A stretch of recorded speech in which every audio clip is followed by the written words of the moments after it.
get it, come on. As Juan Crookshank, your one and only Move Swiftly speaker, checking in for a daily Move Swiftly thought, giving you a perspective on teamwork that you will not get anywhere else. First and foremost, condolences to anyone that has been affected by these past two hurricanes. Gotta have a lot of former colleagues, friends that reside out there in the Tampa and St. Petersburg, Bradenton area. In fact, when I first moved to Florida, for the first 7 months of me being in Florida, actually it was a little longer than that, like 7 or probably closer to 9 months actually, of me being in Florida. I was in St. Petersburg, right there near Tropicana Field, where, you know, the Hurricane Milton just blew the roof off the motherfucking roof off the fucking stadium. And, you know, again, my heart and condolences are truly with them right now. I can't wait for, you know, to get out there, hopefully make it out there within the next couple of weeks and, you know, help any way I can, you know, help restore, help rebuild anything that has been damaged. I'm looking forward to any opportunities that there may be in order for me to do that. You know, I'm currently out here in South Florida and the storm missed us, went a little north, so we weren't really affected. There was some rain and some heavy wind. In fact, yesterday I remember I was driving on the freeway and I was like beyond nervous because the wind was so strong. It's blowing my little Corolla around and shit like that. So, you know, thankfully I am safe, I am doing fine. And these are the trade-offs, man. These are the things. Everybody wants to move to Florida. Everybody thinks living in Florida is so grand and great, but these are the trade-offs that you have to consider when you're making the move. And it can't just be about, oh, the weather's great. There has to be deeper meaning, deeper purpose, deeper significant things in which you would like to accomplish in this world whenever you're making any sort of move, whenever you're relocating in any place and things like that, thinking that the grass is going to be greener on the other side and all that kind of stuff. But again, that's another conversation for another day. As far as today's Move Swiftly thought, I got to address this, excuse me, got to address this firing or letting go, relieving of the duties of Coach Robert Saleh in New York for the New York Jets, all right? And the reason I have to address it is because it is important for you to understand the trade-offs. Just like I was discussing with you in regards to the trade-offs of living in Florida, there's also trade-offs in the coaching world as well. And when you sign a superstar, when you sign a future first-ballot Hall of Famer and you bring him in as the guy that's going to potentially save your franchise, these are the trade-offs. Understand, it's the offense. It's Aaron Rodgers. It's actually the player on the field, Aaron Rodgers, who you've given so much power to.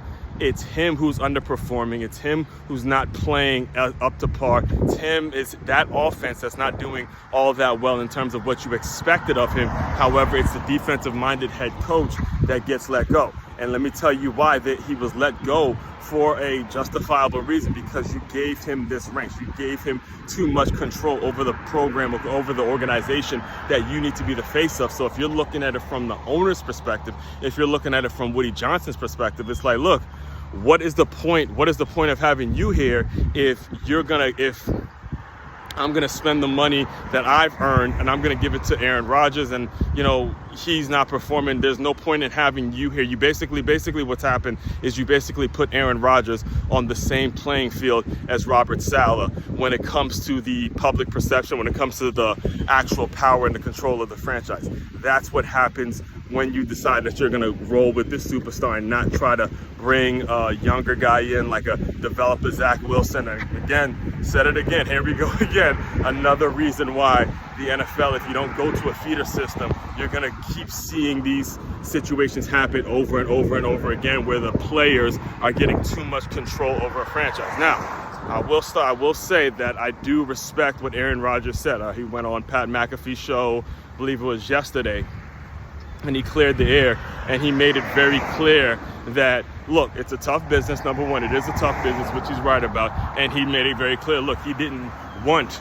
Robert Saleh to get fired. He didn't advocate for that. He wasn't the person saying, hey, Woody Johnson, I want you to let Robert Saleh go. And I believe him. I believe that he would never do that, given where he's come from as a player, given the fact that he never had, you know, a college scholarship. He had to work his way up through JUCO and, you know, and develop, you know, he had to actually develop the right way, stand behind Brett Favre. I don't think he would ever intentionally tell a coach or make it so a coach get fired or want a coach to get fired. I personally, as a football player, I personally, as a football-minded guy, knows the game. I know anyone that has lived through what Aaron Rodgers has lived through is not going to ever intentionally try to get a coach fired. However, he's kind of, it's a situation now where, and this is very important for you guys to understand as well, because he's kind of in a situation, or he's a prisoner of his own talent, his own ability. The fact that he is so good, the fact that he is so big time, the fact that he is a 4-time MVP, the public perception, and the public perception is what the ownership has to answer to.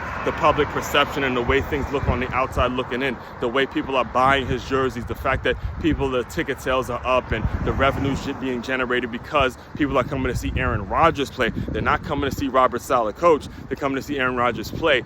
That has to play a role in terms of where you're going to take the business in the next season and things like that. So as it translates into your business, as it translates, into your organization, you have to be very, very leery of these things, and you have to be very much in tune with how this business works, how the revenue's actually generated, so you're able to put the right people in the right situations, and you don't fall into a situation where you have the player who is Aaron Rodgers, who's there to do a job. He's there to win, not to win football games, but to produce as many points and have an offense that's producing. And that's obviously not happening to the liking of anybody that's in the Jets organization or any Jets fans, all right? So he's not doing his job yet. The person who is the head coach has to take the fall for it because of the way things were set up on the back end when it comes to the business aspect and who they let in and who they let control the program. Be very, very aware of that, because that can be, again, that's the hardest part of being an OB of any organization, any business, anything you're trying to build. The hardest part is just getting the people right and making sure things are being dispersed and delegated in the right manner, right? All that being said, main website to check out to dive deeper into all my work, it's makeyourmove.com. That's makeyourmove.com. One-stop shop for your teamwork and your self-development needs. As one, Cruikshank, your one and only Move Swiftly speaker, checking out. You guys continue to move swiftly. We will talk more soon.